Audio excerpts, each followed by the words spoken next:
নমস্কার বন্ধুরা, আমি সাথী। আপনাদের যখনই কিছু মন পছন্দ খাবার খেতে ইচ্ছে করবে, ইউটিউবে গিয়ে লিখুন সাথী কুকিং, আর আমার চ্যানেলটি সাবস্ক্রাইব করে রাখুন, যাতে আমার ভিডিওটি সবার আগে আপনাদের কাছে পৌঁছে দিতে পারে।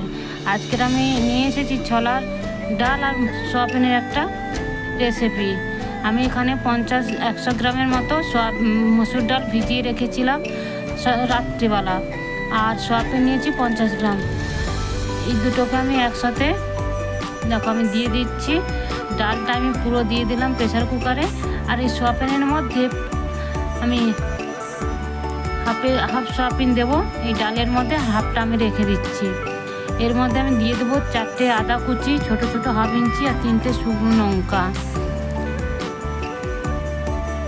আর দিয়ে দেবো একটু পরিমাণ মতো লবণ। দিয়ে এটা আমি জল দেবো।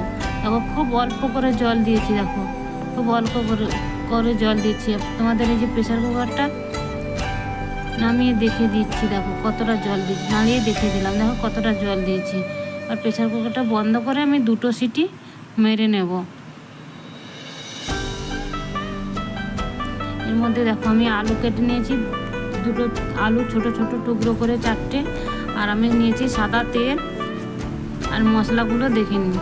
লবণ, এটা হচ্ছে গরম মশলা, আদা কুচি, কাশ্মীরি লঙ্কা, হলুদ, গোটা জিরে, আর তারপরে ওইদিকে আছে আদা কুচিনি, ধনে আর হিং, আর এখানে গরম মশলা, এটা হচ্ছে জিরে গুঁড়ো, আর তেজপাতা, শুকনো লঙ্কা, এলাচ, আর এখানে কাজু আর পোস্ত নিয়েছি আমি। দেখো যেহেতু আমি রান্নাটা নিরামিষই করছি, জন্য পোস্ত নিয়েছি। আর 2টো টমেটো কেটে কুচি কুচি করে নিয়েছি। এবার আমি গ্যাসের মধ্যে কড়াইটা বসিয়ে দিলাম। ওই শুকনো উপকরণগুলো সব ভেজে নেবো। দেখো পানমৌরি, ধনে, আর ওই শুকনো লঙ্কা, 4টে এলাচ আমি ওর মধ্যে দিয়ে দিলাম, আর তেজপাতাটা ভেঙে দিয়ে দিলাম। আমার কড়াইটা একটু কালো, আলুটা কম পড়ছে বলে মশলাগুলো কালো কালো দেখাচ্ছে, কিন্তু আমি গ্যাসের ফ্লেমটা একদম লো করেই আমি এগুলো ভেজে নিচ্ছি। বন্ধুরা, গ্যাসের ফ্লেমটা একবারে লো করে ভেজে নেবে। দেখো আমার ভাজা হয়ে গেছে। আমি একটা প্লেটের মধ্যে ঢেলে নিয়েছি, দেখো ঢেলে নিয়েছি প্লেটের মধ্যে। এবার আমি তেল দিয়ে দেবো ওই কড়াইয়ের মধ্যে। আর বন্ধুরা, এই খাবারটা খুবই স্বাস্থ্যকর খাবার। যারা বাচ্চারা সোয়াবিন খেতে না পছন্দ করলে এইভাবে বানিয়ে দিতে পারেন, দেখবে বাচ্চারাও খুব সুন্দরভাবে সোয়াবিনটা খাবে। আর বন্ধুরা, আমি বলতেই ভুলে গেছি, যদি আমার ভিডিওটা ভালো লাগে তাহলে লাইক, কমেন্ট, শেয়ার, সাবস্ক্রাইবার করে রাখবেন, আর বন্ধুবান্ধবদের সাথে শেয়ার করবেন বেশি বেশি করে। আর আলুটার মধ্যে আমি একটু লবণ আর একটু হলুদ দিয়ে ভেজে নিয়েছিলাম। তার মধ্যে আগে থেকে যে সোয়াবিনটা ছিল ওইটা আমি আলুর মধ্যে ভেজে নিচ্ছি। দেখো খুব সুন্দর করে আমার ভাজা হয়ে গেছে। আমি একটু আলুটা কড়া কড়াই ভেজেছি, কারণ আমার ছেলেরা একটু কড়া কড়া জিনিস খেতে পছন্দ করে, ওই জন্য আলুটা একটু কড়া কড়া করেই ভেজেছি আমি। ওই কড়ার মধ্যে আমি এবার রান্নাটা করে নেব। আর একটু অল্প তেল দিয়ে দেবো কড়াইয়ের মধ্যে। অল্প তেল দিয়ে দিলাম কড়াইয়ের মধ্যে। এর মধ্যে দিয়ে দেবো আমি 2টো শুকনো লঙ্কা। লঙ্কাটা একটু ভাজা ভাজা করে নেব। তারপরে দিয়ে দিচ্ছি জিরে, গোটা জিরে দিয়ে দিলাম। যেহেতু তরকারিটা আমি নিরামিষ করছি, তোমরা আমিষ করতে পারো, পেঁয়াজ কুচি দিতে পারো। আমি একটু হিং দিলাম বন্ধুরা, একটু আমি হিং দিলাম। তোমরা এটা পেঁয়াজ কুচি, আদা রসুন দিয়ে করতে পারো। তারপরে টমেটো কুচিটা আমি দিয়ে দিলাম। টমেটো কুচিটা দিয়ে ভালো করে নাড়াচাড়া করে নেবো। দেখো খুব সুন্দর করে একটু লবণ দিয়ে দেবো ওর মধ্যে, যাতে টমেটোটা তাড়াতাড়ি গলে যায়।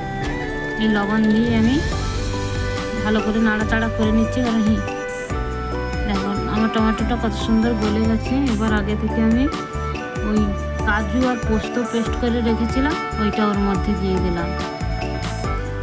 কাজু দিয়ে একটু ভালো করে নাড়াচাড়া করতে হবে, কারণ কাজুটা নিচে ধরে যেতে পারে বন্ধুরা, ওই জন্য ভালো করে নাড়াচাড়া করে নিচ্ছি। আর আমি একটু অল্প আদাটা দিলাম। আদাটা আমি তেলে মারিনি, কারণ আদার সেন্টটা আমার খুব ভালো লাগে। আমাদের আদার সেন্টটা তরকারিতে খুব ভালো লাগে বলে ওই জন্য আদাটা আমি পরেই দিলাম। দেখো খুব গ্যাসের ফ্লেমটা লো হয়েছে, করে রাখতে হয়েছে। এরপর আমি দিলাম কাশ্মীরি লঙ্কা, হলুদ গুঁড়ো, 4 ভাগের 1 ভাগ দিয়েছি, জিরে গুঁড়োও 4 ভাগের 1 ভাগ দিয়েছি। দিয়ে মশলাটাকে ভালো করে মিশিয়ে নিচ্ছি। আমার মশলাটা ভালো করে মেশানো হয়ে গেছে। এরপর আমি একটু গরম মশলা দিয়ে দিলাম। এটা আমি ঘরে তৈরি করে রেখেছিলাম গরম মশলাটা। সব রকম মশলা দিয়ে আমি এটা ভাজা মশলা তৈরি করে রেখেছি, ওইটা আমি দিয়ে দিলাম। আমি আর গরম মশলা ইউজ করছি না। এবার আমি মিক্সিটা ধুয়ে অল্প একটু জলটা দিয়ে দিলাম, কারণ কাজু দেওয়া আছে, নিচে তরকারিটা লেগে যেতে পারে, ওই জন্য ভালো করে নাড়াচাড়া করছিলাম। নাড়াচাড়া করে এই যে আমার আগে থেকে যে মশলাগুলো ভেজে আমি খুব গুঁড়ো করিনি, একবারে দানা দানা মতো ছিল, সেইভাবেই মশলাটা গুঁড়ো করে রেখেছি। যে ভাজা মশলাগুলো ছিল ওইভাবেই গুঁড়ো করে নিয়েছি। ভালো করে মিশিয়ে নিচ্ছি আমি এর মধ্যে আগে থেকে যে ভেজে রাখা সয়াবিন আর আলু এর মধ্যে দিয়ে দিচ্ছি। আর আমি এতে লবণ দিচ্ছি না, আমি আলুতে লবণ দিয়ে দিচ্ছিলাম একটু বেশি করে, এই জন্য তরকারিতে বন্ধুরা আমি লবণ দিইনি। আর টমেটোতে যখন লবণ দিই তখন লবণটা একটু বেশি দিয়ে দিচ্ছি। আর এই দেখো বন্ধুরা, ডালগুলো কত সুন্দর সেদ্ধ হয়ে গেছে, হাতে তোমাদের ভেঙে করে দেখালাম। এদিকে হয়ে গেছে আমার মশলাটা ভালো করে কষানো। এর মধ্যে আমি জলটা দিয়ে দিচ্ছি। দেখো আমি একটু বেশি করেই জলটা দিচ্ছি, কারণ আলুটা একটু সেদ্ধ হওয়ার জন্য বেশি করেই জলটা দিচ্ছি। আর তরকারিটা কালারটা খুব সুন্দর এসেছে দেখো বন্ধুরা। আর ওই মিক্সার জারে একটা নিয়ে নিয়েছি, নেওয়ার পরে ওই যে ডালগুলো আর সয়াবিনগুলো সেদ্ধ করে রেখেছিলাম ওইগুলো আমি পেস্ট করে নিচ্ছি। দেখো খুব সুন্দর, ওই গোটা গোটা আছে একটু, 2-1 দানা, কোনো সমস্যা নেই। পানমুড়ি দিয়ে দিলাম, আদা কুচিনি দিলাম, কালারের তরে কাশ্মীরি লঙ্কা দিলাম, গোটা গরম মশলার গুঁড়ো দিলাম, আর ওই ধনে পাতা একটু আমি বেশি করেই দিলাম। দিয়ে মশলাটাকে আমি পেস্টটাকে মাখিয়ে রেখে দেব। খুব সুন্দর করে মেখে নিয়েছি, মেখে রেখে দেবো ঢাকিয়ে 5 মিনিটের জন্য। ততক্ষণে রান্নাটা কেমন হয়েছে দেখে নিই। দেখো আমার 5 মিনিট হয়ে গেছে। এর মাঝখানে আমি গিয়ে রান্নাটা একবার নাড়াচাড়া করে এসেছিলাম। এর মধ্যে হাতের মধ্যে আমি একটু তেল লাগিয়ে নিয়েছি। দেখো হাতের মধ্যে এরকম নিয়ে দেখো কোপ্তার মতো সাইজ করে, টিকিয়ার মতো সাইজ করে নিয়েছি। দেখো বুঝেছো। আর এখানে আমি কাঁচা লঙ্কা দিলাম না বন্ধুরা, বাচ্চারা খাবে, আর ছোটো বাচ্চারা 2 বাচ্চা আছে খাবে, ওই জন্য আর কাঁচা লঙ্কা কুচি দিলাম না। তোমরা চাইলে কাঁচা লঙ্কা কুচি দিতে পারো, পেঁয়াজ কুচিও দিতে পারো। এবার আমার তরকারিটাও হয়ে গেছে। দেখো বন্ধুরা, একটু গ্রেভিটা একটু যেন বেশি আছে মনে হচ্ছে, যে আমি একটু গ্রেভিটা বেশি রাখার জন্য একটু বেশি করেই জল দিয়েছি। এর মধ্যে আগে থেকে সেদ্ধ করা ডালগুলো দিয়ে দিলাম, ধনে পাতা কুচি দিয়ে দিলাম, দিয়ে এটাকে আমি আরও হতে দেব 1 মিনিটের মতো। এটাকে আমি হতে দেব।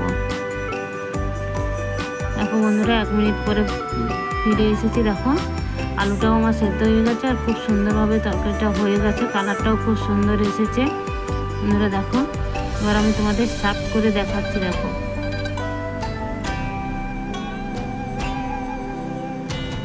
কত সুন্দর হয়ে গেছে। দেখো বন্ধুরা, আমার ভিডিওটা যদি ভালো লাগে লাইক, কমেন্ট, শেয়ার, সাবস্ক্রাইবার করো। ভালো থেকো তোমরা, আবার দেখা